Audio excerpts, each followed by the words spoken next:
L'arôme de café frais emplissait le petit établissement de la rue de Rivoli, au cœur de Paris. Florence noua son tablier rayé pour la 10e fois ce matin-là, ses doigts tremblants de fatigue, après une nouvelle nuit mal dormie sur le canapé du salon, cédant le lit à sa mère qui avait besoin d'un repos adéquat.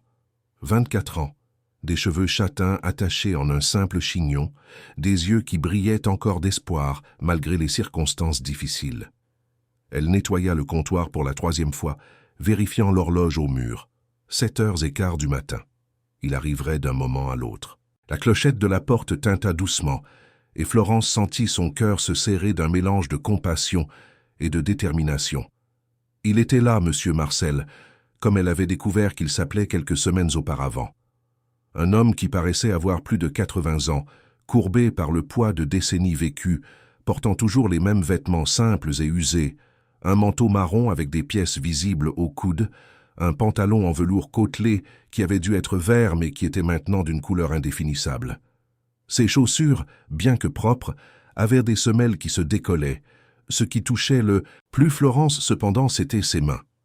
Des mains qui tremblaient sans cesse, comme des feuilles au vent, rendant impossible pour lui d'accomplir des tâches simples sans aide. « Bonjour, Monsieur Marcel », dit Florence avec un sourire sincère, le guidant gentiment jusqu'à la table du coin, celle près de la fenêtre qu'il semblait préférer. Le vieil homme hocha la tête avec gratitude, ses yeux bleus délavés rencontrant les siens avec une expression qui semblait renfermer 1000 histoires non racontées. Florence prépara le café comme elle le faisait toujours, un expresso simple, la seule chose qu'il pouvait se payer avec les pièces comptées, qu'il sortait de sa poche chaque matin. 2,50 €. Assez pour un petit café, rien de plus. Elle s'approcha de la table, emportant la tasse avec soin, tira une chaise et s'assit à côté de lui. Avec des mouvements délicats et patients, Florence tint la tasse tout en la guidant vers les lèvres tremblantes de M. Marcel, lentement, sans se presser. Elle avait appris qu'il aimait savourer chaque gorgée, fermant les yeux comme si ce moment était sacré. 15 minutes. C'était le temps que Florence consacrait chaque matin pour l'aider à boire son café, bavardant doucement sur la météo, sur les oiseaux qui volaient dehors, sur les petites joies du quotidien. Florence, espèce d'idiote. La voix rauque de Robert résonna dans le café, brisant la tranquillité du moment. « Combien de fois dois-je te dire que tu es ici pour travailler, pas pour faire la charité ?» Le propriétaire de l'établissement, un homme corpulent d'une 40aine d'années, avec une moustache épaisse et des yeux toujours calculateurs, traversa la salle à pas lourds. « Il y a 3 tables qui attendent d'être nettoyées, et toi tu perds ton temps avec ce vieux qui paie à peine ce qu'il consomme. » Monsieur Marcel baissa, la tête honteux, et Florence sentit la colère bouillir dans sa poitrine. « Excusez-moi, Robert, mais je ne faisais qu'aider. Ce ne sont que quelques minutes. »« Seulement quelques minutes, » répéta Robert avec mépris, croisant les bras sur son tablier taché de graisse. « Tu sais combien chaque minute vaut dans cet établissement. Il occupe une table pendant 1 heure entière pour le prix d'un café. C'est un problème ambulant. S'il ne peut même pas tenir une tasse, il devrait rester chez lui. » Les mots tombèrent sur le café comme un nuage noir. Certains clients détournèrent le regard, mal à l'aise. D'autres continuèrent leur conversation, indifférents. Florence respira profondément, se rappelant qu'elle avait besoin de cet emploi. Les médicaments de sa mère coûtaient de près de 1 000 € par mois, et avec le SMIC qu'elle recevait, plus les pourboires, elle parvenait à peine à joindre les 2 bouts. Sa mère, Madame Cécile, souffrait d'une maladie chronique qui la laissait faible et affaiblie, nécessitant des médicaments coûteux que la sécurité sociale ne fournissait pas régulièrement. « Je retourne au travail maintenant », murmura Florence en serrant doucement l'épaule de M. Marcel avant de se lever. Le vieil homme hocha la tête presque imperceptiblement, les yeux humides. Robert souffla et retourna derrière le comptoir, mais non sans lancer un regard d'avertissement à Florence. Pendant qu'elle nettoyait les tables que Robert avait mentionnées, elle sentit le poids du regard de Patricia, sa collègue de travail. Patricia, une femme de 30 ans aux cheveux blonds décolorés et aux ongles toujours impeccablement faits, observait tout avec un sourire de satisfaction à peine dissimulé. « Tu n'apprends jamais, n'est-ce pas, Florence ?» dit-elle en passant, portant un plateau. « Tu joues à la sainte avec le petit vieux et après tu te plains de ne pas avoir d'argent. Si tu utilisais ton temps pour obtenir plus de pourboire des clients qui paient vraiment bien, peut-être que tu n'aurais pas besoin de porter ces vieux vêtements tous les jours. » Florence se mordit la langue, refusant d'entrer dans une autre discussion inutile avec Patricia. Elles avaient commencé à travailler au café presque en même temps, il y a 2 ans, mais tandis que Florence luttait pour survivre, Patricia vivait avec ses parents dans un appartement confortable du Marais, ne travaillant que pour avoir son propre argent à dépenser en vêtements et en fêtes. La jalousie de Patricia était palpable chaque fois qu'un client complimentait la gentillesse de Florence ou lui laissait un pourboire généreux. Les semaines suivantes suivirent le même schéma cruel. Chaque matin, M. Marcel arrivait ponctuellement à 7h15. Chaque matin, Florence l'aidait patiemment avec son café. Et chaque matin, Robert trouvait de nouvelles façons de l'humilier et d'humilier le vieil homme. Un jour, il plaça une pancarte sur la table de M. Marcel, indiquant consommation minimum de 10 €. Un autre jour, il menaça de facturer des frais d'occupation si le vieux restait plus de 30 minutes. Florence trouvait toujours des moyens discrets de contourner les cruautés de Robert, payant parfois la différence de sa propre poche, d'autres fois convainquant Robert que plus de clients viendraient s'il faisait preuve de compassion. Monsieur Marcel ne se plaignit jamais. Il acceptait les humiliations avec une dignité silencieuse qui brisait le cœur de Florence. Parfois, elle le voyait observer les rues animées de Paris par la fenêtre avec une expression si profondément mélancolique qu'elle se demandait quel genre de vie il avait eu avant de finir là, seul, sans personne pour s'occuper de lui. Elle essaya plusieurs fois d'engager une conversation plus profonde, de découvrir s'il avait de la famille, où il habitait, s'il avait besoin d'une aide supplémentaire. Mais M. Marcel était réservé, ne répondant que par des monosyllabes polis. Un mardi matin, 3 mois après que M. Marcel soit devenu un client régulier, Florence arriva au café les yeux gonflés d'avoir tant pleuré. La nuit précédente avait été terrible. Sa mère avait eu une crise, l'essoufflement était revenu avec intensité et Florence avait dû l'emmener aux urgences à 2h du matin. Le médecin avait été direct, ils avaient besoin d'examens plus spécialisés, de traitements plus avancés, de médicaments encore plus chers. Tout ce que Florence n'avait pas les moyens de payer. Elle avait dépensé ses dernières économies dans le taxi aller-retour pour l'hôpital. Tandis qu'elle préparait le café pour M. Marcel, ses mains tremblaient presque autant que les siennes. Quand elle s'assit pour l'aider, le vieil homme l'observa avec une intensité différente, comme s'il pouvait voir à travers sa façade de courage. « Tout va bien, ma fille », dit-il de sa voix faible et rauque. C'était la première fois qu'il disait plus que quelques mots. Les plus violentes tempêtes précèdent les plus belles aurores. Florence sentit les larmes menacées de déborder, mais elle sourit et remercia sans comprendre complètement ce qu'il voulait dire. Robert, ce matin-là, était particulièrement irrité. Florence l'entendit se disputer au téléphone au sujet d'impôts en retard, de fournisseurs réclamant leur dû, de dettes accumulées. Quand il raccrocha le téléphone avec force, son regard tomba sur la table du coin, où Florence aidait M. Marcel. Quelque chose en lui sembla éclater. Il traversa le café à pas furieux, renversant une chaise sur son passage. « Ça suffit », rugit-il, faisant se retourner tous les clients, effrayés. « Je n'en peux plus. Vous, le vieux, votre présence ici est une insulte à mon commerce. Vous dépensez des miettes et occupez un espace précieux. Et toi, Florence, si tu continues à gaspiller mon temps avec ce mendiant, tu peux chercher un autre emploi. » M. Marcel tenta de se lever, ses mains s'agrippant au bord de la table pour se soutenir, mais la faiblesse et les tremblements rendaient chaque mouvement une bataille. Robert continua son discours venimeux, pointant maintenant son doigt vers le visage du vieil homme.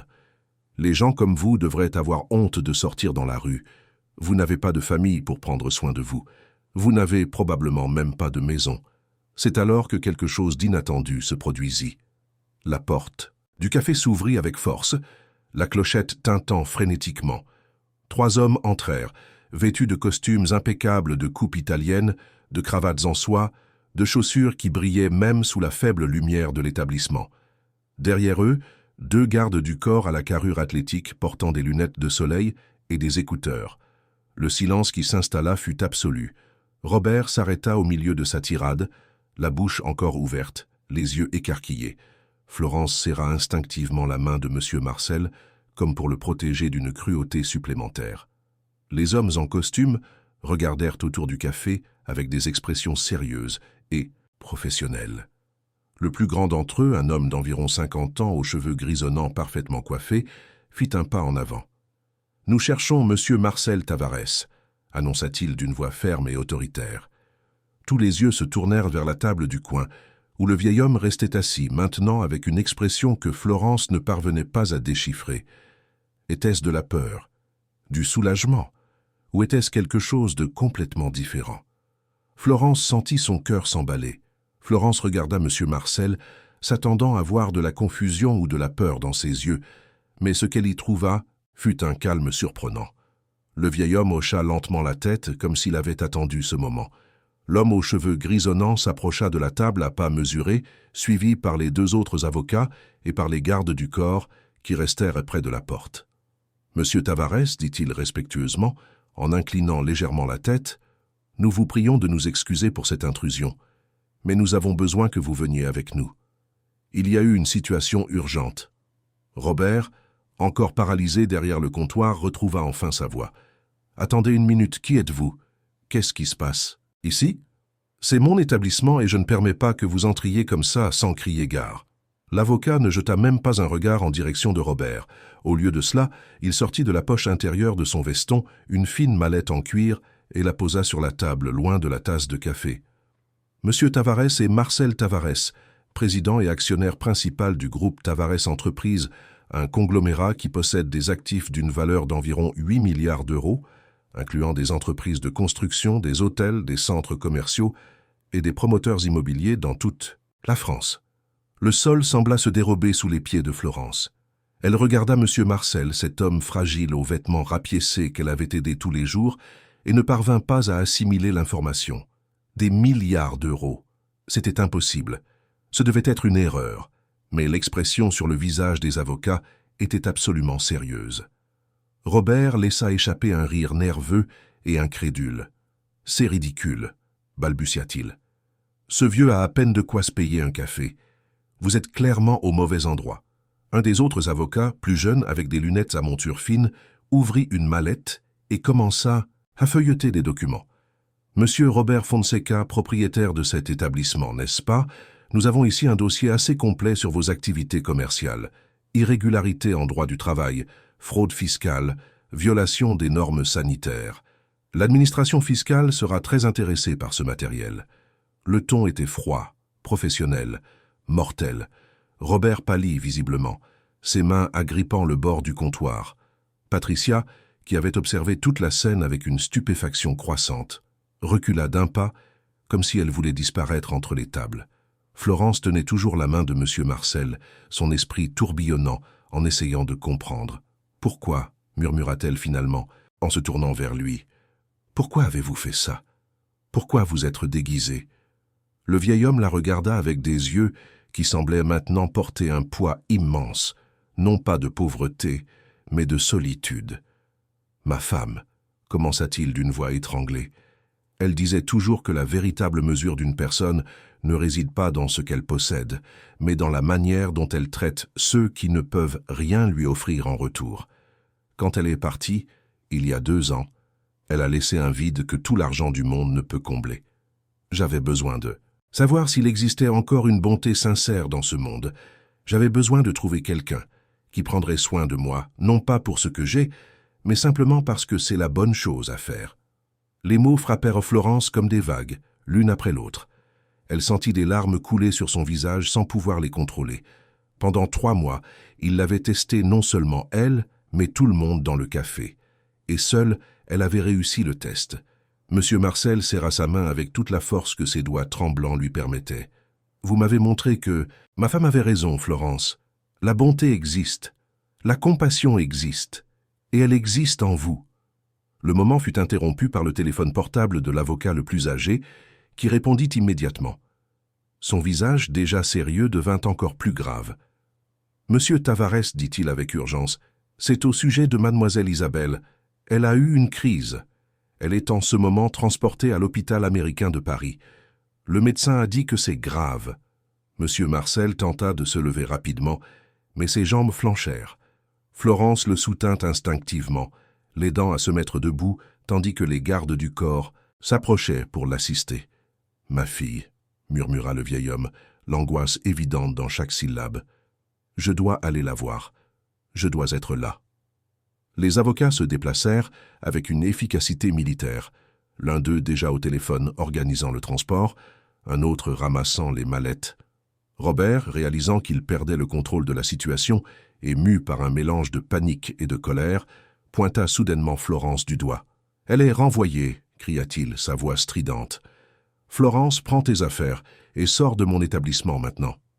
Tu es une menteuse, une manipulatrice. Tu projetais probablement de monter une arnaque contre ce monsieur depuis le début. » Les accusations étaient si absurdes que Florence ne put même pas répondre. Elle était renvoyée.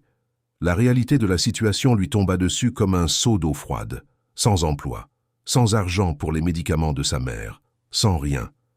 Monsieur Marcel, cependant, se tourna vers Robert avec une expression qui, malgré sa fragilité physique, portait une autorité indéniable. « Vous avez commis une terrible erreur, Robert, et vous paierez pour chaque mot cruel, pour chaque humiliation que vous avez infligée non seulement à moi, mais à cette jeune femme qui a montré plus de dignité en 3 mois que vous dans toute votre vie. » Se tournant vers Florence, Monsieur Marcel prit ses mains dans les siennes. « Venez avec moi, s'il vous plaît. J'ai besoin de vous. » Florence cligna des yeux, confuse. « Moi? Pourquoi faire? Venez, c'est tout. Faites-moi confiance, comme je vous ai fait confiance tous ces jours. » Elle hocha la tête, sans comprendre complètement, mais sentant qu'elle devait au moins cela à cet homme. Les avocats et les gardes du corps les escortèrent hors du café, où 3 SUV noirs attendaient. Florence n'était jamais montée dans une voiture aussi luxueuse. L'intérieur sentant, le cuir neuf, les sièges chauffants, tout si différent de son monde. Le trajet jusqu'à l'hôpital américain de Paris fut un brouillard pour Florence. Monsieur Marcel resta silencieux la plupart du temps, regardant par la fenêtre, ses mains jointes en une prière silencieuse. Quand ils arrivèrent à l'hôpital, ils furent immédiatement escortés à travers des couloirs privés jusqu'à un étage entier réservé aux patients VIP. Une équipe médicale attendait à la porte d'une suite hospitalière luxueuse. Le docteur Henry, un homme d'une 50aine d'années à l'expression compatissante, s'approcha de Monsieur Marcel. « Elle est stable maintenant, mais c'était très grave. La maladie progresse plus vite que nous ne l'avions prévu. » Florence resta dans le couloir pendant que Monsieur Marcel entrait dans la chambre. Par la porte entr'ouverte, elle put voir une jeune femme allongée sur le lit d'hôpital, entourée de moniteurs et d'équipements médicaux.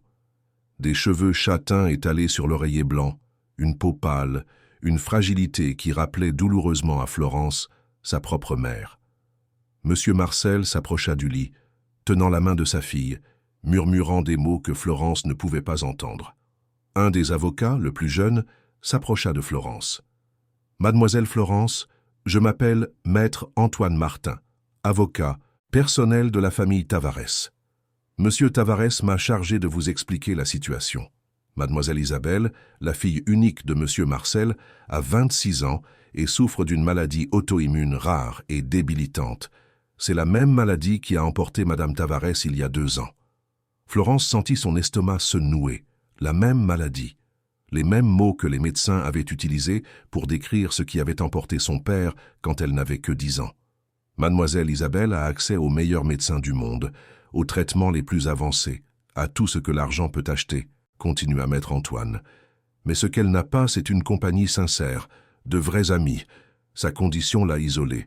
Les gens autour d'elle sont là pour l'argent, la position sociale, l'accès à la richesse.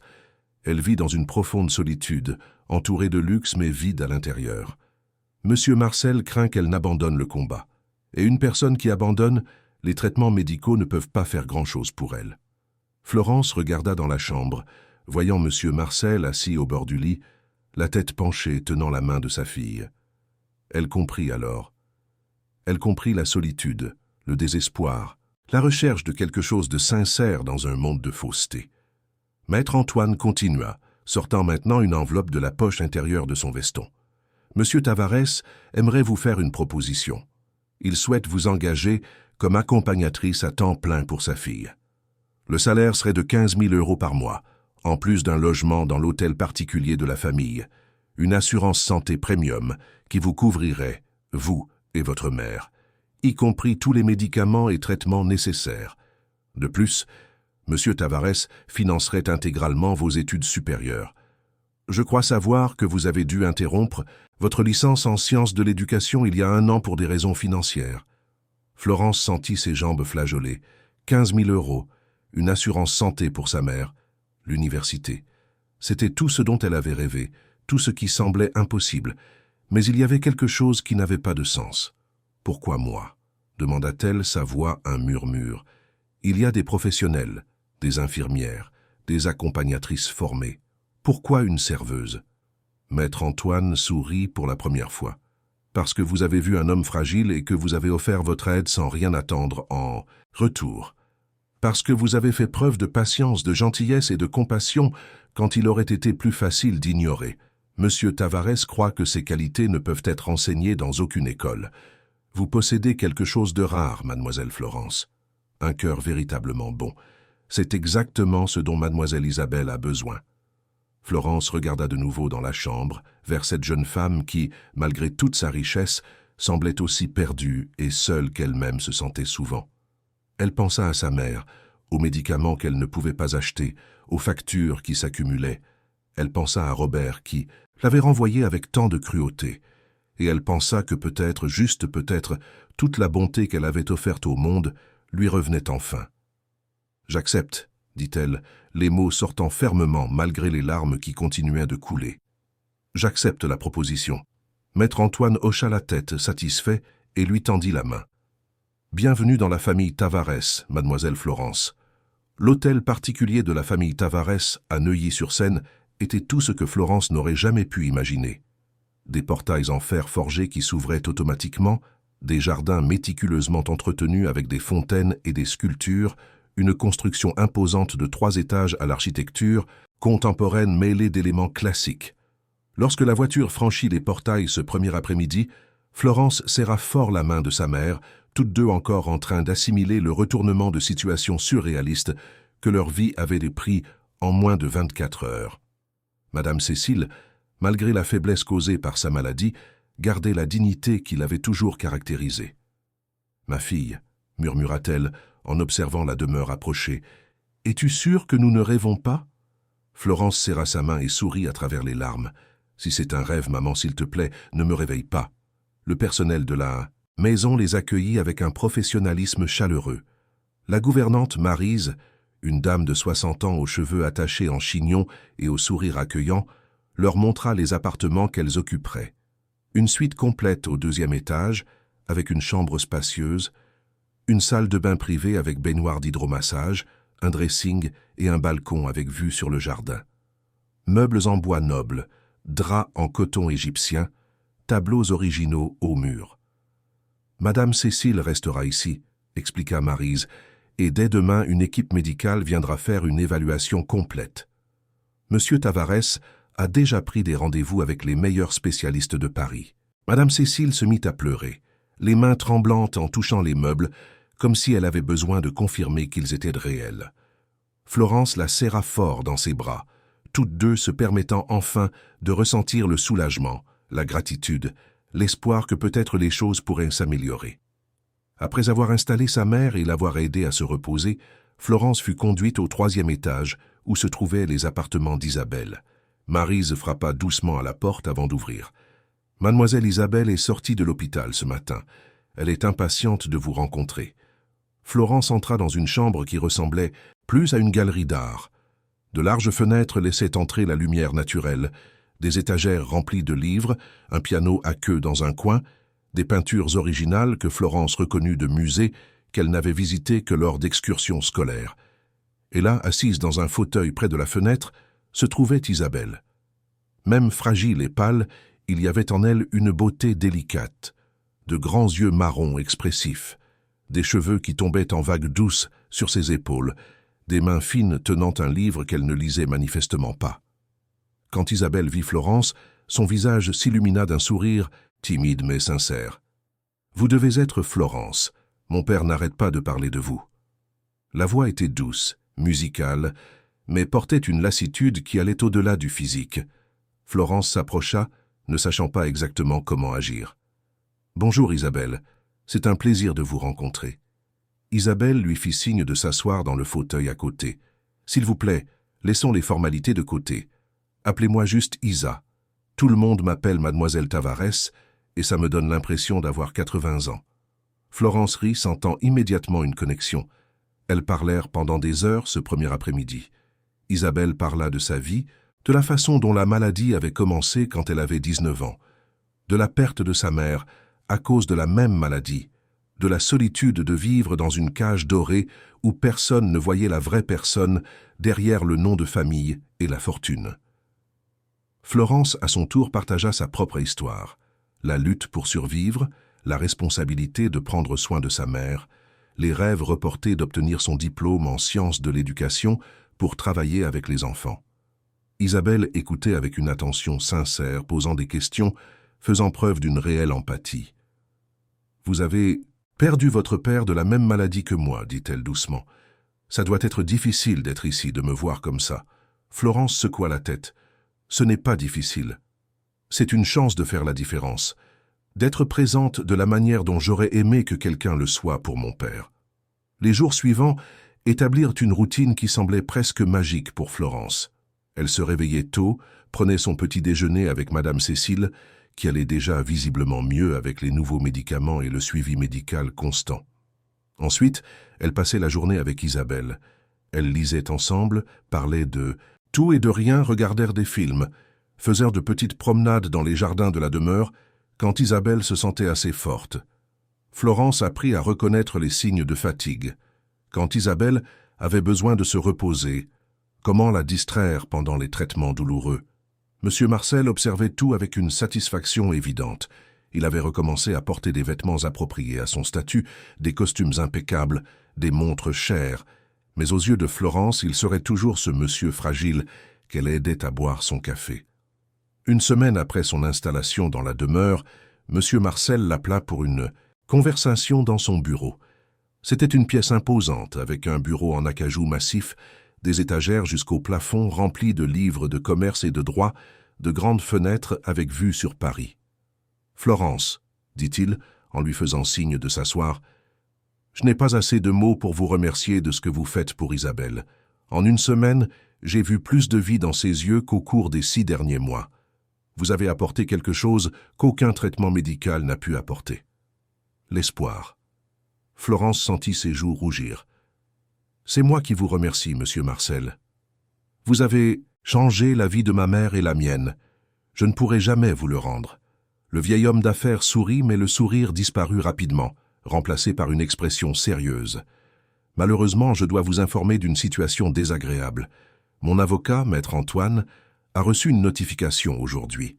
Robert Fonseca a engagé une procédure prud'homale contre vous. Il allègue un abandon de poste et réclame une indemnité de 50 000 € pour dommages moraux et matériels. » Florence sentit son sang se glacer. 50 000 €. Mais c'est absurde. Il m'a renvoyé. Il y avait des témoins. Monsieur Marcel fit un geste de la main rassurant. « Je sais. Et mon équipe juridique s'occupe déjà de tout. Mais il y a plus. Il a trouvé un témoin qui est prêt à jurer que vous avez abandonné votre poste sans préavis et que vous avez un historique d'absence injustifié. » Florence se leva, indignée. « Qui mentirait comme ça ?»« Patricia, dit simplement monsieur Marcel, votre ancienne collègue de travail. » La révélation frappa Florence comme un coup de poing. Patricia. Bien sûr. La jalousie qui avait toujours été là avait maintenant trouvé un moyen de se manifester. Mais pourquoi? Qui gagne-t-elle? Monsieur Marcel soupira. Robert lui a probablement offert de l'argent ou l'a menacé d'une manière ou d'une autre. Peu importe. Ce qui importe, c'est que vous n'affronterez pas cela seul. J'ai les meilleurs avocats de France à votre disposition. Cette procédure n'aboutira pas. Mais Florence pouvait à peine entendre. Elle se sentait violée, trahie. Elle avait aidé Patricia d'innombrables fois au café, couvert ses services quand elle arrivait en retard, partagé les pourboires même quand elle n'y était pas obligée. Et c'était sa récompense. La colère bouillit en elle, une émotion qu'elle se permettait rarement de ressentir. Quand elle retourna dans les appartements d'Isabelle, son amie remarqua immédiatement que quelque chose n'allait pas. « Raconte-moi, dit Isabelle, en lui prenant les mains. Florence raconta tout, les mots sortant dans un flot d'indignation et de chagrin. Isabelle écouta en silence puis dit quelque chose qui surprit Florence. « Je comprends ce que tu ressens. Ma meilleure amie du lycée, ou du moins celle que je croyais être ma meilleure amie, s'est éloignée quand elle a découvert que j'étais malade. Elle a dit que c'était trop déprimant d'être près de moi. Les gens déçoivent, Florence. Mais tu sais ce que j'ai appris? Ceux qui restent sont ceux qui comptent vraiment. Et je serai à tes côtés dans cette épreuve. Leur amitié s'approfondit encore plus après ce moment.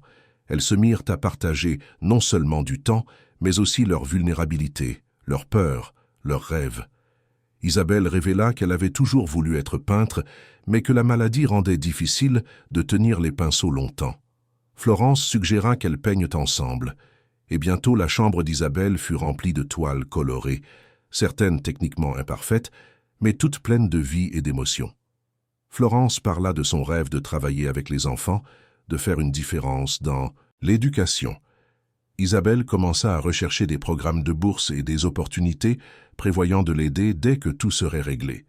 3 semaines après l'arrivée de Florence à la demeure, la notification officielle de la procédure arriva. Maître Antoine l'emmena à son cabinet au centre de Paris, un immeuble de bureaux en verre miroir, avec vue sur l'avenue des Champs-Élysées. L'équipe juridique était composée de 6 avocats spécialisés, chacun se concentrant sur un aspect différent de l'affaire.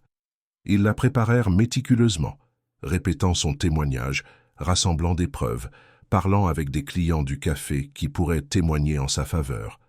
Mais Robert ne jouait pas franc jeu. Il engagea un avocat tout aussi agressif, connu pour gagner des affaires grâce à des tactiques douteuses. Les nouvelles commencèrent à circuler sur des sites à potins, manifestement plantés par Robert. Une serveuse accusée de profiter d'un milliardaire. Une jeune femme abandonne son emploi pour monter une arnaque contre un homme d'affaires. Les titres étaient sensationnalistes et cruels. Florence commença à recevoir des messages de haine sur des réseaux sociaux dont elle ignorait même l'existence. Des inconnus la reconnaissaient dans la rue et faisaient des commentaires méchants. Un soir, Florence craqua. Assise dans le jardin de la demeure, sous les étoiles à peine visibles à travers la pollution lumineuse de Paris, elle pleura comme elle n'avait pas pleuré depuis son enfance. Isabelle la trouva là, enveloppée dans un châle fin, et s'assit à ses côtés malgré le froid. Elles restèrent en silence un long moment avant qu'Isabelle ne parle enfin. « Mon père m'a raconté ce qu'ils disent sur Internet. Je suis désolée que tu traverses ça. » Florence essuya ses larmes. « Ce n'est pas juste. Je voulais juste aider. Je voulais juste être gentille. » Isabelle passa un bras autour de ses épaules. « Je sais. Et tous, ceux qui comptent vraiment le savent. Robert va payer pour ça. Mon père ne se repose pas quand quelqu'un qu'il aime est attaqué. Et toi, Florence, tu fais partie de la famille maintenant. » Ces mots touchèrent profondément Florence. Famille. Elle avait perdu son père jeune, sa mère était malade, elle n'avait jamais eu de frères et sœurs, et maintenant, dans cette immense demeure avec des gens qu'elle connaissait à peine depuis un mois, elle avait trouvé une famille. Peut-être pas de sang, mais de choix et de cœur. Ce qu'elle ne savait pas, c'est que Robert ne faisait que commencer. Son plan allait bien au-delà d'une simple procédure prud'homale. Il avait engagé des enquêteurs pour fouiller le passé de Florence, cherchant n'importe quoi qu'il pourrait utiliser contre elle. Et il avait trouvé quelque chose sur le père dont Florence se souvenait à peine, sur un homme qui l'avait abandonné enfant. Robert préparait son coup final. C'était un mardi soir pluvieux, lorsque la sonnette de l'hôtel particulier retentit avec insistance. Il était presque 10 heures, et le personnel de la maison s'était déjà retiré. Le gardien, à l'entrée, appela l'interphone du salon principal. « Monsieur Tavares, il y a une femme aux portes qui demande à parler d'urgence à mademoiselle Florence. Elle dit s'appeler Patricia Almeida et que c'est une question de vie ou de mort. » Monsieur Marcel, Florence et Isabelle regardaient un film ensemble dans le salon lorsqu'ils reçurent la nouvelle. Florence sentit tout son corps se raidir en entendant ce nom. Patricia, la femme qui avait menti à son sujet, qui témoignait contre elle dans le procès. « Tu n'es pas obligé de la recevoir si tu ne veux pas, » dit Isabelle en lui touchant doucement le bras. Monsieur Marcel acquiesça. En effet, cela pourrait être un piège. Robert pourrait l'utiliser pour obtenir une confession ou créer de nouvelles fausses preuves. Mais quelque chose dans l'urgence du message, l'heure tardive, la pluie qui tombait dehors, fit hésiter Florence. Elle pensa à toutes les années où elle avait connu Patricia, avant la jalousie, avant la trahison. Elle pensa à la possibilité, aussi infime soit-elle, qu'il y ait peut-être une raison valable à cette visite. « Je veux la voir, » dit finalement Florence. « mais avec vous présent. Si c'est un piège, je veux des témoins. » Quelques minutes plus tard, Patricia fut escortée jusqu'au salon par 2 gardes du corps. Elle était trempée, ses cheveux blonds collés à son visage, son maquillage coulant, tremblant non seulement de froid mais visiblement de peur. Ses vêtements, habituellement impeccables, étaient froissés. Elle semblait ne pas avoir dormi depuis des jours. Quand elle vit Florence, ses yeux se remplirent de larmes. « Florence, s'il te plaît, pardonne-moi. S'il te plaît, je dois te dire la vérité avant qu'il ne soit trop tard. » Florence resta assise, les bras croisés, essayant de garder une expression neutre malgré le tourbillon d'émotions. « Parle, dit-elle simplement. » Patricia regarda nerveusement M. Marcel et Isabelle, mais Florence ne leur demanda pas de sortir. « Ce que tu as à dire peut être dit devant eux.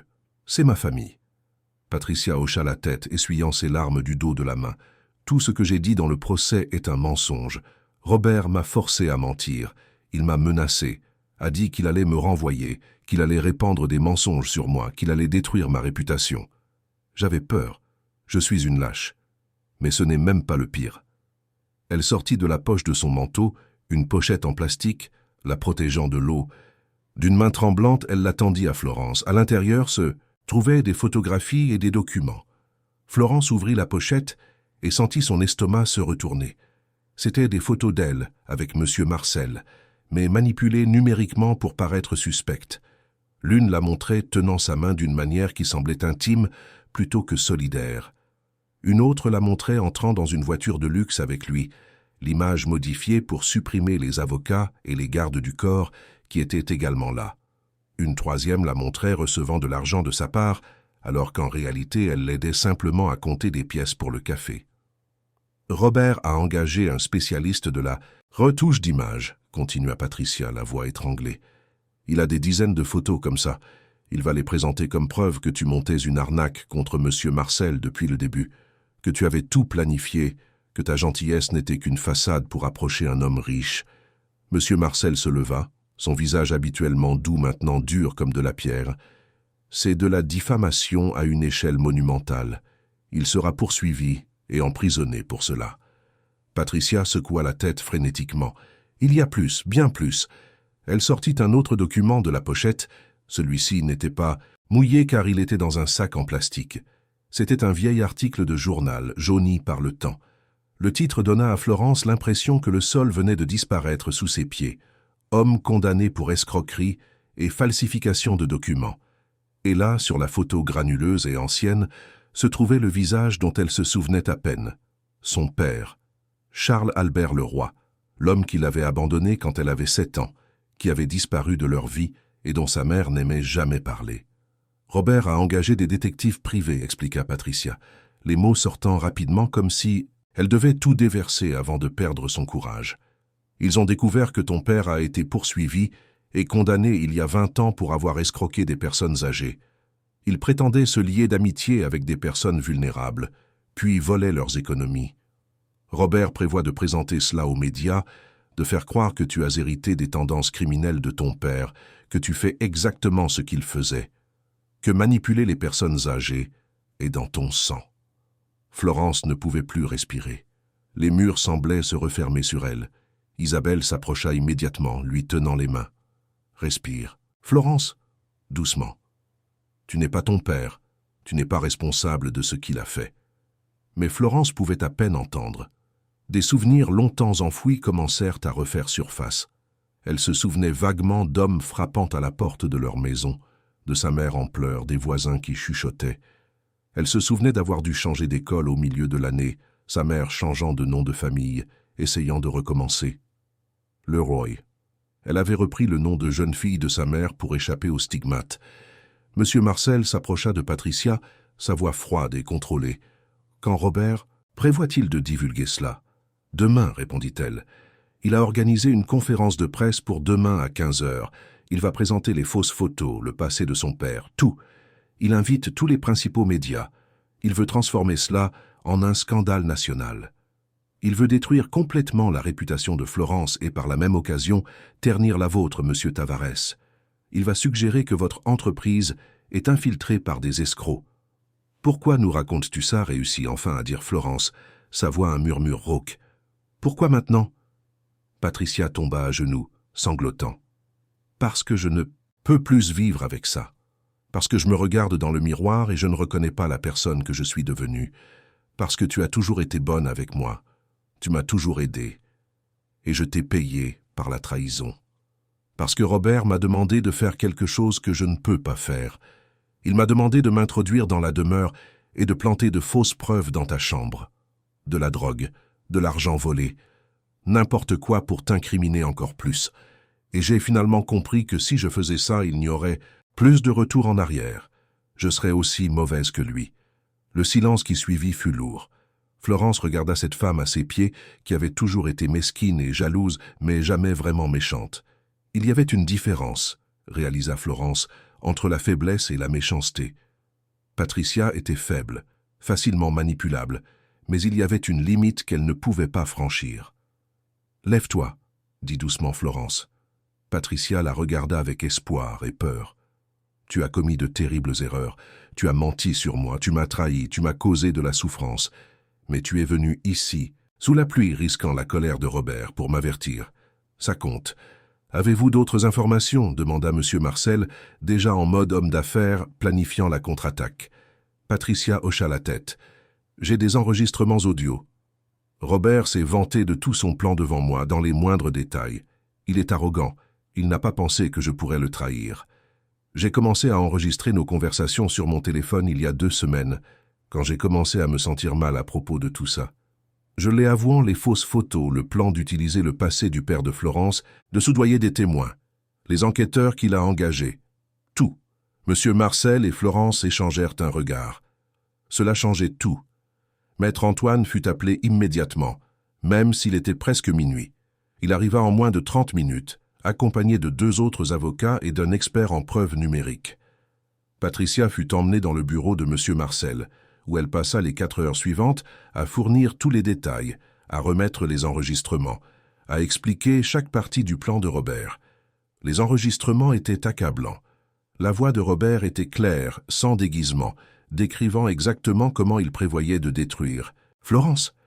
Il parlait de sa haine de voir des gens humbles réussir, de la façon dont la gentillesse de Florence envers M. Marcel le dégoûtait, car elle exposait sa propre cruauté.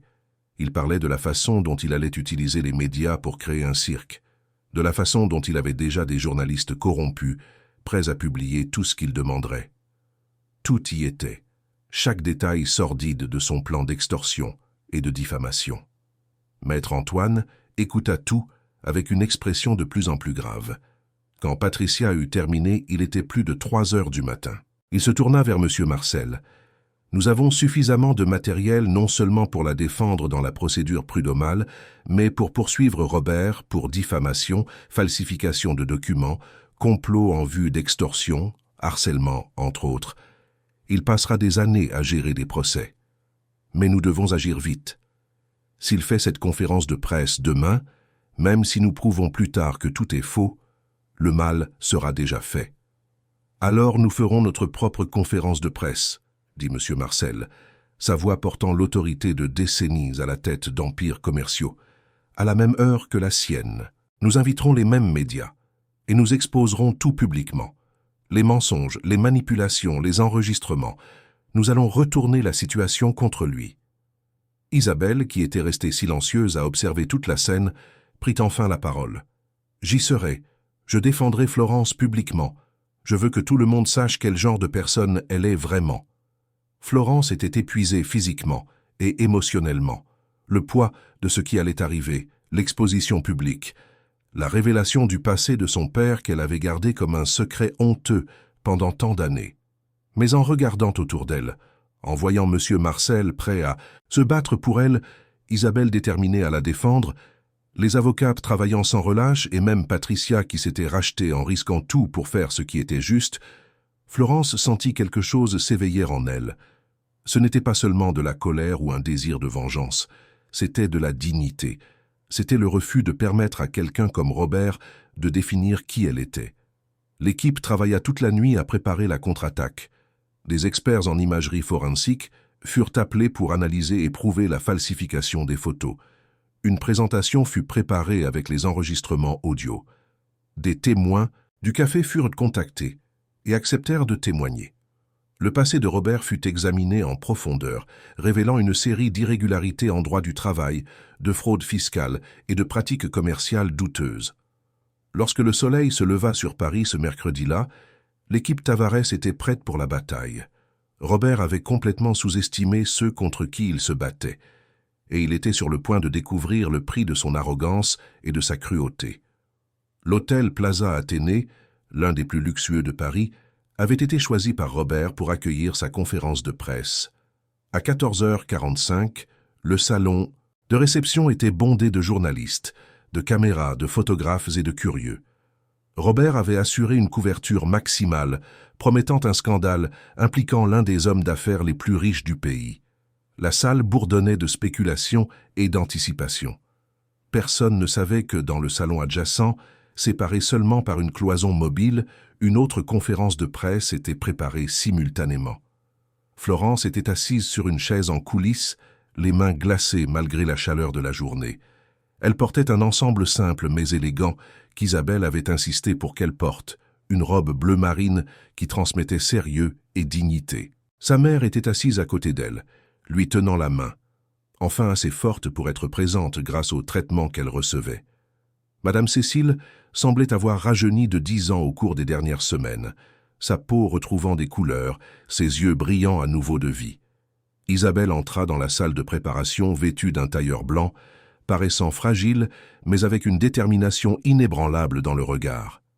Elle avait insisté pour participer malgré les objections de son père concernant le stress qui pourrait affecter sa santé.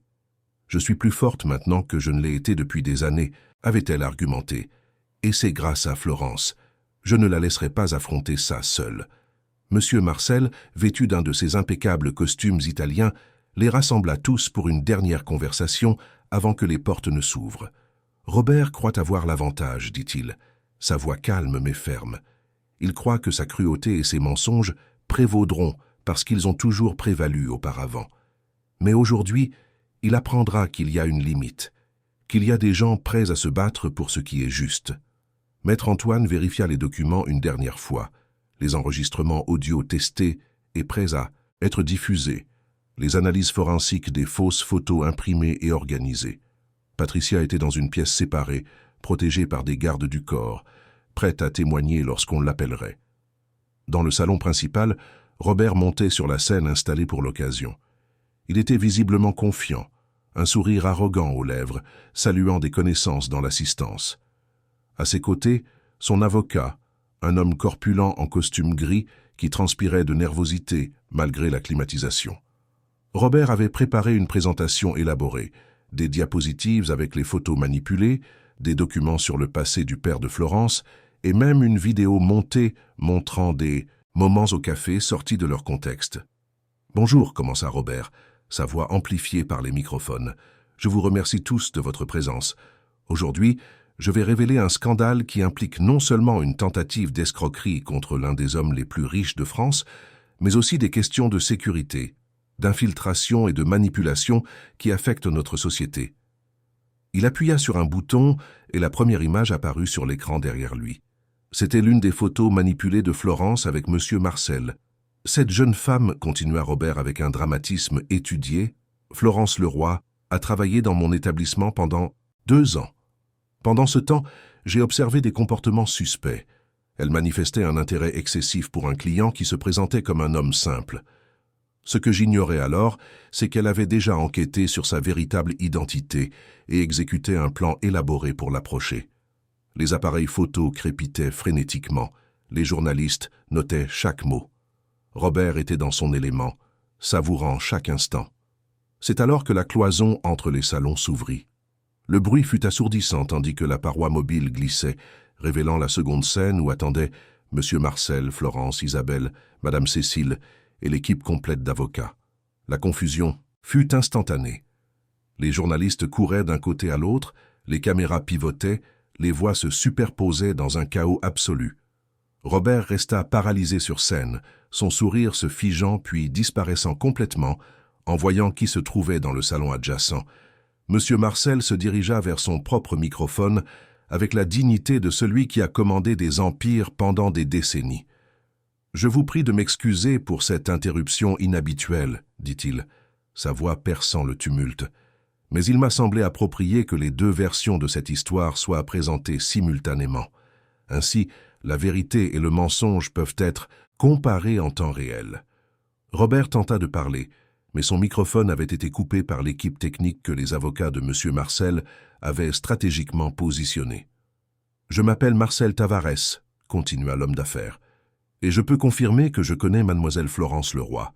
Elle a été, en effet, serveuse dans l'établissement de M. Robert Fonseca, et il est vrai que pendant 3 mois, elle m'a aidé quotidiennement. » Il fit une pause, laissant la tension monter.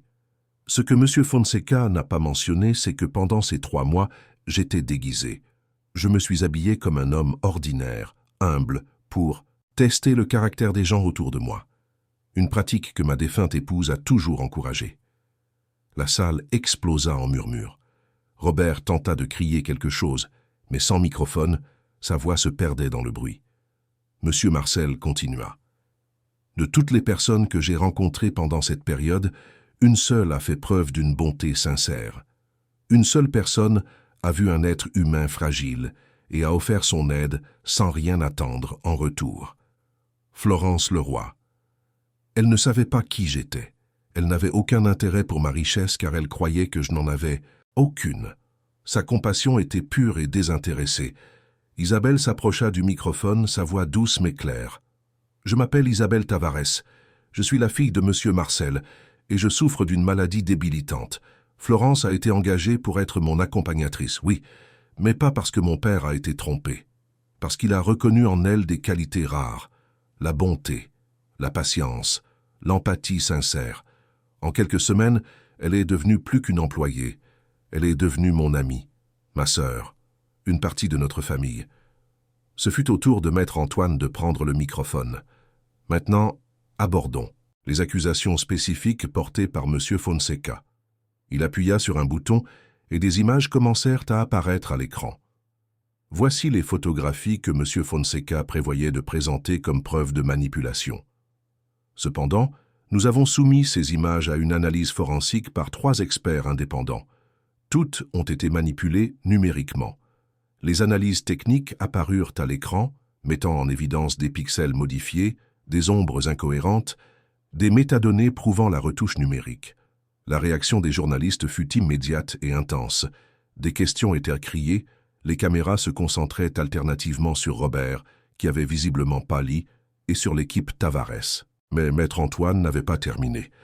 De plus, M. Fonseca prévoyait d'utiliser le passé du père de Mademoiselle Florence pour la diffamer. Un père qu'il a abandonné à l'âge de 7 ans et dont elle n'a aucune responsabilité pour les actes. Cependant, en enquêtant, nous avons découvert ce qui suit sur M. Robert Fonseca. Une nouvelle série de documents apparus à l'écran. Fraude fiscale systématique pendant 7 ans. Violation du droit du travail, y compris le non-paiement des heures supplémentaires. L'absence de déclaration correcte des employés. Le harcèlement moral documenté. 3 procès d'anciens employés pour conditions de travail inadéquates. Et ce n'est que ce que nous avons découvert en 2 semaines d'enquête. L'administration fiscale recevra une copie complète de ce dossier dès aujourd'hui. Robert réussit finalement à atteindre un microphone sur sa table. « C'est ridicule !» cria-t-il, sa voix stridente et désespérée. « Tout est mensonge. Vous utilisez le pouvoir et l'argent pour dissimuler une escroquerie. Elle a manipulé un vieillard sénile. » Maître Antoine sourit froidement. « Sénile. » Choix de mots intéressant. « Monsieur Tavares, souhaitez-vous démontrer vos capacités mentales ?» L'homme d'affaires rit. « Avec plaisir. » Pendant les 5 minutes suivantes, il récita de mémoire des statistiques financières de ses entreprises, des cours d'action, des détails de contrats récents. Son esprit était aussi vif que jamais, mais la vraie bombe était encore à venir. Maître Antoine fit un geste et Patricia entra dans la salle, escortée par des gardes du corps. Robert la vit et son visage passa de pâle à violet de colère. Son témoin principal, sa complice. Que faisait-elle là? Patricia s'approcha du microphone, visiblement nerveuse mais déterminée. « Je m'appelle Patricia Almeida. J'ai travaillé avec Florence au café de M. Fonseca. Et j'ai menti dans la procédure prud'homale. J'ai été contrainte par Robert Fonseca de porter un faux témoignage contre Florence. La confusion dans la salle atteignit de nouveaux sommets. Les journalistes criaient des questions, les photographes se bousculaient pour obtenir de meilleurs angles. Robert tenta de quitter la scène, mais fut bloqué par des gardes du corps. Patricia continua, sa voix gagnant en force. « Mais j'ai plus à révéler. Robert Fonseca a non seulement prévu de diffamer Florence, mais aussi d'extorquer la famille Tavares. Il a créé de fausses photographies, engagé des enquêteurs pour fouiller le passé de Florence, et m'a demandé de m'introduire dans la demeure des Tavars pour y planter de fausses preuves. Tout cela, je peux le prouver avec des enregistrements que j'ai faits de nos conversations. » Maître Antoine appuya sur play sur un système de sonorisation professionnel. La voix de Robert emplit la salle, claire et sans équivoque.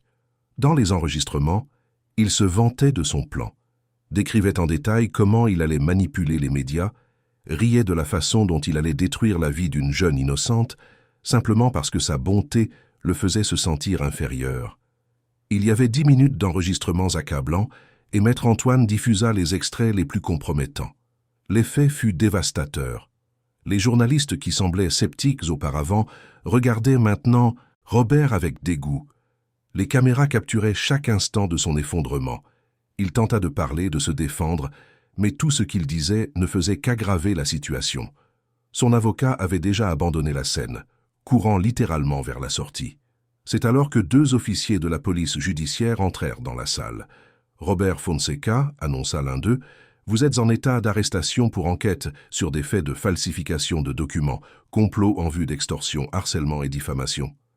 Vous avez le droit de garder le silence. » L'arrestation fut retransmise en direct dans tout le pays.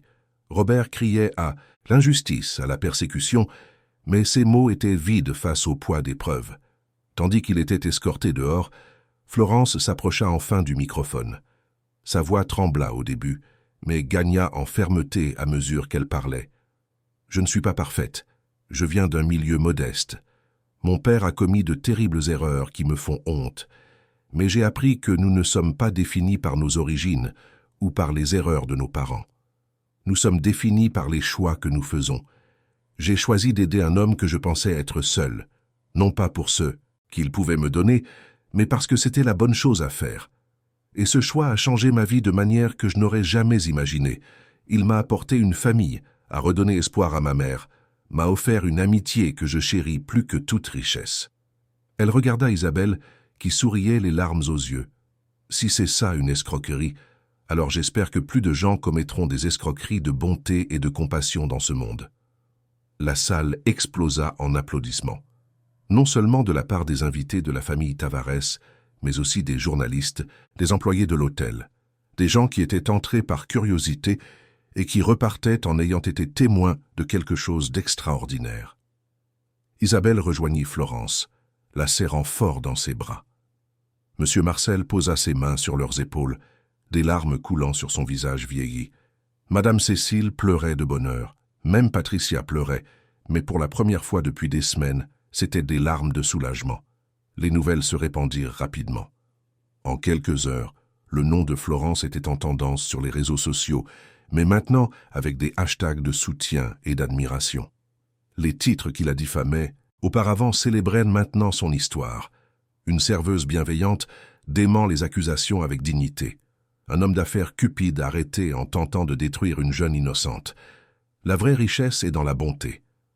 Le café de Robert fut fermé par les autorités le lendemain, scellé pendant que les enquêtes sur ses irrégularités se poursuivaient. Les employés qui l'avaient exploité pendant des années allaient enfin obtenir justice. 1 an et 3 mois après la conférence de presse qui a tout changé, Florence était assise sur une chaise dans l'amphithéâtre de l'université de la Sorbonne, vêtue de sa toge de diplômée. Son cœur battait, la chamade en attendant que son nom soit appelé. Autour d'elle, ses camarades de promotion discutaient avec animation de leurs projets, des emplois déjà assurés, des rêves qui étaient sur le point de se réaliser. Mais aucun d'entre eux, Florence en était certaine, n'avait parcouru un chemin aussi extraordinaire que le sien. Dans le public, entouré d'une petite foule de gardes du corps discrets mais vigilants, se trouvait sa famille. Monsieur Marcel, utilisant maintenant une canne élégante mais bien plus fort et en meilleure santé que lors de ses jours au café, occupait une place d'honneur au premier rang. À ses côtés, Isabelle, radieuse dans une robe printanière assortie à l'occasion, ses yeux brillants d'une vie renouvelée. La maladie qui menaçait de la consumer s'était considérablement stabilisée au cours des derniers mois, les médecins attribuant l'amélioration non seulement au traitement de pointe, mais aussi au bien-être émotionnel que l'amitié avec Florence lui avait apporté. Madame Cécile était assise entre Isabelle et Monsieur Marcel, leur tenant les mains à tous les deux. Elle ressemblait à une femme complètement différente de celle qui vivait dans le petit appartement un peu plus d'1 an auparavant. Le traitement adéquat, les bons médicaments, une nutrition appropriée et la fin du stress constant de ne pas savoir si elle pourrait payer les factures avaient opéré un miracle. Ses cheveux, autrefois clairsemés et sans vie, étaient maintenant sains et bien coupés. Sa peau avait retrouvé des couleurs. Ses yeux, ces mêmes yeux bienveillants dont Florence avait hérité, brillaient de fierté maternelle. Quelques rangs derrière, Patricia Almeida observait la cérémonie avec un mélange de joie et de mélancolie. Elle avait reçu une peine alternative pour sa participation initiale au complot de Robert, condamné à des travaux d'intérêt général et à une amende. Plus importante encore, elle avait suivi des mois de thérapie, confrontant sa jalousie, sa faiblesse de caractère, ses mauvais choix. Florence, dans un acte de générosité qui avait surpris même M. Marcel, avait intercédé en sa faveur, arguant que Patricia méritait une seconde chance. Maintenant, Patricia travaillait dans une organisation caritative gérée par la Fondation Tavares, aidant des jeunes en situation de vulnérabilité. C'était un travail qui la transformait de l'intérieur. Florence Leroy, la voix du doyen résonna dans l'amphithéâtre diplômé en sciences de l'éducation avec mention. Le public explosa en applaudissements. Florence se leva, ses jambes tremblant légèrement, et se dirigea vers la scène. Lorsqu'elle reçut son diplôme des mains du doyen, elle regarda le public et croisa les yeux de sa mère. Madame Cécile pleurait, les mains sur le cœur. À côté d'elle, Monsieur Marcel et Isabelle applaudissaient debout. Bientôt, toute la section où ils se trouvaient fut debout. Puis les applaudissements se propagèrent jusqu'à ce que tout l'amphithéâtre ovationne non seulement sa réussite académique, mais tout ce qu'elle représentait. La cérémonie continua, mais pour Florence, les minutes suivantes furent un brouillard d'émotions. Quand elle se termina enfin et qu'elle put retrouver sa famille à l'extérieur, elle fut submergée d'étreinte et de mots de « Félicitations ». « Ma fille », murmura Madame Cécile en prenant le visage de Florence entre ses mains. « Tu as réussi. Malgré tout, tu as réussi. » Florence embrassa le front de sa mère. « Nous avons réussi, maman. Ensemble. Toujours ensemble. » Isabelle la serra dans une étreinte forte. « Je suis si fière de toi, ma sœur. Et je n'arrive pas à croire que je vais dire ça, mais je suis jalouse. » Florence rit à travers ses larmes. « Jalouse de quoi ? » « D'avoir accompli quelque chose que je n'aurais jamais, » répondit Isabelle. Mais il n'y avait que de l'affection dans sa voix, pas d'amertume. « Tu as gagné ça par ton propre mérite, par tes propres efforts. Je suis né avec tout. Toi, tu as tout construit. C'est bien plus précieux. » Monsieur Marcel attendit son tour, puis enveloppa Florence dans une étreinte paternelle. Quand ils se séparèrent, il avait les yeux humides. « Ma femme aurait été si heureuse de te connaître. Elle disait toujours que la vraie noblesse ne vient pas des titres ou de la richesse, mais du caractère. Tu aurais été la fille qu'elle a toujours rêvé d'avoir. » Florence sentit une boule dans sa gorge. « Vous m'avez tout donné, dit-elle. »« Non, corrigea-t-il gentiment. Tu m'as rendu quelque chose que je pensais avoir perdu pour toujours. La foi en l'humanité, un but, une famille à nouveau complète. » La célébration se poursuivit dans un restaurant élégant que M. Marcel avait entièrement réservé pour l'occasion. Il n'y avait pas seulement la famille immédiate, mais aussi les employés de la demeure qui étaient devenus des amis de Florence, des professeurs de l'université qui avaient marqué son parcours académique, et même quelques anciens clients du café qui avaient été témoins de la bonté de Florence et s'étaient apportés volontaires pour témoigner en sa faveur pendant tout le procès. C'était une célébration non seulement d'un diplôme, mais d'un voyage extraordinaire de bonté récompensé. Pendant le dîner, M. Marcel se leva pour porter un toast. Il tapa doucement sur son verre en cristal, attirant l'attention de tous. « Il y a un peu plus d'1 an, commença-t-il, sa voix ferme mais émue, j'étais un homme perdu. J'avais tout ce que l'argent pouvait acheter, mais je n'avais pas ce qui compte vraiment. Ma femme était partie, ma fille dépérissait, et je cherchais désespérément un sens, une bonté dans un monde qui semblait de plus en plus cruel. Alors j'ai décidé de faire un test. Je me suis habillé comme un homme ordinaire, humble, et je suis allé dans les rues à la recherche de bonté sincère. J'ai visité des dizaines d'endroits. J'ai trouvé de l'indifférence, du mépris, parfois même de la cruauté. J'étais sur le point d'abandonner quand je suis entré dans un petit café de la rue de Rivoli. Il regarda Florence avec un sourire chaleureux. Et là, j'ai trouvé une jeune serveuse qui a vu un vieil homme tremblant et n'a pas vu une opportunité ou un problème. Elle a vu un être humain qui avait besoin d'aide. La salle était dans un silence absolu, tous les yeux rivés sur M. Marcel. Pendant 3 mois, chaque jour, Florence a consacré son temps et sa patience pour m'aider. Non pas parce que je pouvais bien payer, je payais à peine mon café. Non pas parce que son patron appréciait, il l'humiliait pour cela. Elle l'a fait parce que c'est qui elle est, bienveillante, compatissante, sincère. Il leva son verre. Aujourd'hui, nous célébrons son diplôme universitaire. Mais je célèbre quelque chose de plus grand. Je célèbre le fait que des personnes comme Florence existent, que la bonté sincère existe encore, et que, parfois, faire la bonne chose, même quand c'est difficile, même quand personne ne regarde, peut changer non seulement une vie, mais plusieurs. Les toasts se succédèrent, chaque personne partageant comment Florence avait touché sa vie. Isabelle parla de la façon dont leur amitié l'avait sauvée du désespoir. Madame Cécile parla de la fierté de voir sa fille non seulement survivre, mais s'épanouir. Patricia, la voix étranglée, remercia Florence de lui avoir montré que la rédemption était possible, que les erreurs pouvaient être corrigées, qu'il n'était jamais trop tard pour choisir d'être meilleur. Quand ce fut au tour de Florence de parler, elle se leva les jambes encore tremblantes d'émotion. En regardant toutes les personnes réunies, elle commença. « Il y a 1 an, j'étais assise dans un hôpital, venant d'être renvoyée, ne sachant pas comment j'allais payer les médicaments de ma mère, pensant que ma vie était finie. Aujourd'hui, je suis ici, diplômée, avec une famille que j'aime, voyant ma mère en bonne santé, voyant ma meilleure amie forte et heureuse. Si quelqu'un m'avait dit il y a 1 an que cela serait possible, je ne l'aurais pas cru.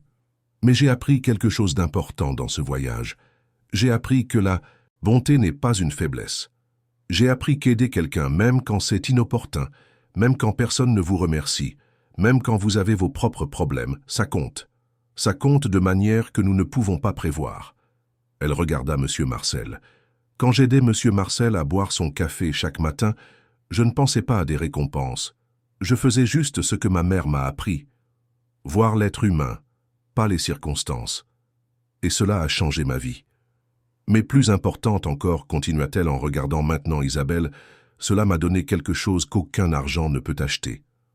Une sœur, une véritable amie, quelqu'un qui connaît mon âme et m'aime malgré tout. » Isabelle pleurait ouvertement maintenant, tout comme la moitié de la salle. Florence conclut. « Alors mon souhait aujourd'hui n'est pas seulement de célébrer mon diplôme, c'est d'encourager chaque personne ici, et chaque personne qui entendra cette histoire, à pratiquer la bonté, à aider quand vous le pouvez, à voir au-delà des apparences. Parce que vous ne savez jamais quand un simple geste de tenir une tasse de café pour quelqu'un peut transformer des vies. » Les applaudissements furent assourdissants. Les gens se levèrent, des étreintes furent échangées, des larmes furent versées librement. C'était un moment de pure joie, de célébration non seulement des réussites individuelles, mais du triomphe de la bonté sur la cruauté, de la vérité sur le mensonge, de l'amour sur la haine. Dans les semaines qui suivirent l'obtention de son diplôme, Florence commença son travail d'enseignante dans une école publique d'un quartier défavorisé de Paris. M. Marcel avait proposé de financer une école privée qu'elle dirigerait, mais Florence avait gentiment refusé. « Je veux travailler là où l'on a le plus besoin de moi, » expliqua-t-elle, « là où je peux faire la plus grande différence. » L'homme d'affaires sourit et à la place créa un fonds de bourse d'études pour les élèves de Florence qui feraient preuve d'excellence académique et de bon caractère. Isabelle, inspirée par le dévouement de Florence, commença à travailler activement dans la fondation familiale, se concentrant spécifiquement sur les programmes pour les personnes atteintes de maladies chroniques. Elle utilisa sa propre expérience pour créer des groupes de soutien, des programmes de bien-être émotionnel, des initiatives pour combattre la solitude à laquelle tant de malades étaient confrontés. elle et Florence passaient leur soirée à planifier ensemble, rêvant de moyens d'étendre la portée de la fondation.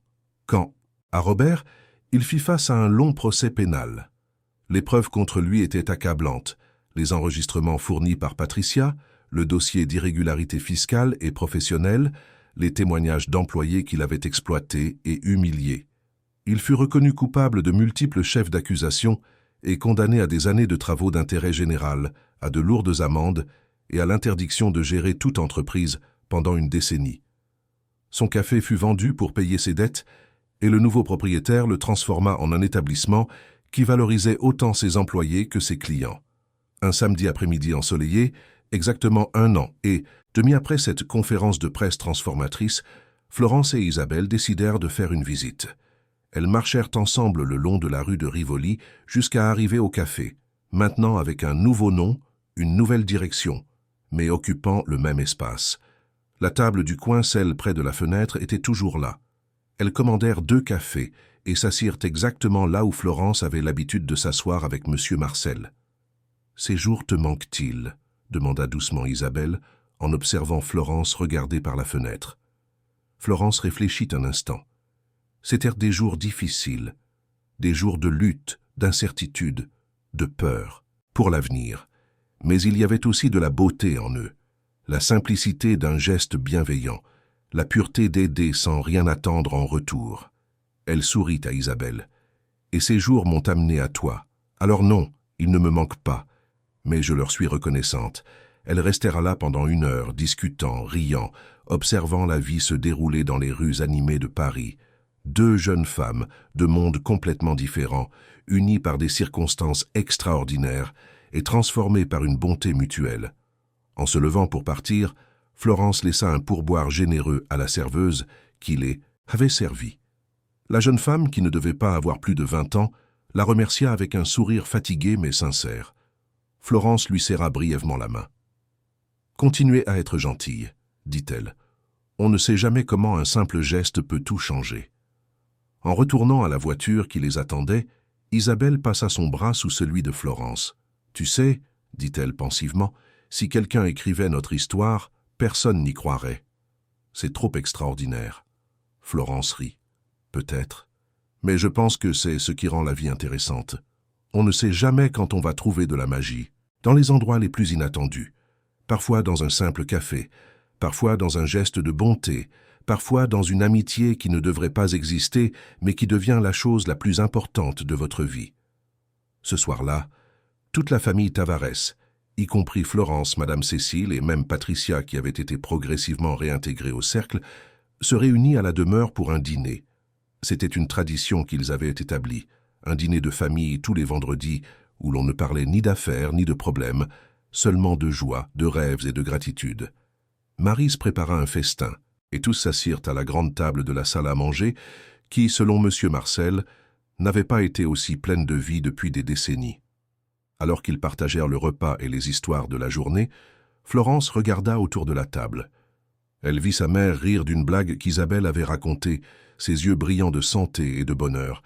Elle vit M. Marcel raconter une histoire sur les petits-enfants qu'Isabelle lui donnerait peut-être un jour, ses yeux ne portant plus cette solitude dévastatrice qu'elle avait vue ce premier matin au café.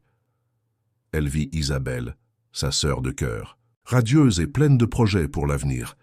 Elle vit Patricia, enfin en paix avec elle-même, contribuant à la conversation avec une humilité qu'elle n'avait jamais montrée auparavant. Et Florence comprit que c'était là la vraie richesse. Pas les tableaux au mur, pas les voitures dans le garage, pas le compte en banque qui avait maintenant plus de zéro qu'elle n'en avait jamais rêvé. La richesse résidait dans les rires partagés, les étreintes sincères, la certitude d'être aimée non pas pour ce qu'elle avait ou ce qu'elle pouvait faire, mais simplement pour qui elle était. C'était la leçon que son voyage lui avait enseignée, que la bonté offerte librement revient multipliée, que la compassion sincère crée des liens plus forts que n'importe quel contrat, qu'un cœur généreux attire une abondance que l'argent ne peut acheter. Chers auditeurs, nous espérons que l'histoire de Florence et Isabelle a touché vos cœurs de la même manière qu'elle a touché le nôtre en la racontant. Ce voyage extraordinaire nous rappelle que la vraie richesse ne réside pas dans ce que nous possédons, mais dans la manière dont nous traitons ceux qui nous entourent, surtout lorsqu'ils ne peuvent rien nous offrir en retour. La bonté de Florence, offerte sans attente à un vieil homme tremblant dans un café, a transformé non seulement sa vie, mais aussi la vie de tous ceux qui l'entouraient. Cela nous enseigne que chaque geste de compassion, aussi petit qu'il puisse paraître, peut créer des vagues de changement qui vont bien au-delà de ce que nous pouvons imaginer. Si cette histoire a résonné en vous, si elle vous a fait réfléchir à l'importance de la gentillesse sincère dans un monde qui ne valorise souvent que le profit et le pouvoir, nous aimerions vous inviter à faire partie de cette communauté qui célèbre les complexités et les beautés de la vie humaine. Abonnez-vous à notre chaîne pour ne pas manquer les prochaines histoires qui apportent des réflexions profondes sur l'amour, la rédemption, la famille et la force du caractère. Laissez un like si le parcours de Florence vous a inspiré et partagez dans les commentaires si vous avez déjà vécu ou été témoin d'un moment où la bonté a transformé une situation. Nous serions ravis d'entendre vos propres histoires. Ici à côté, vous trouverez une playlist spécialement préparée avec d'autres récits tout aussi émouvants qui explorent différentes facettes de l'expérience humaine. Chaque histoire est une fenêtre pour mieux nous comprendre nous-mêmes et le monde qui nous entoure. À la prochaine aventure émotionnelle, et souvenez-vous toujours, la bonté que vous offrez aujourd'hui peut être la lumière dont quelqu'un a besoin pour transformer son lendemain. Nous vous attendons dans les commentaires.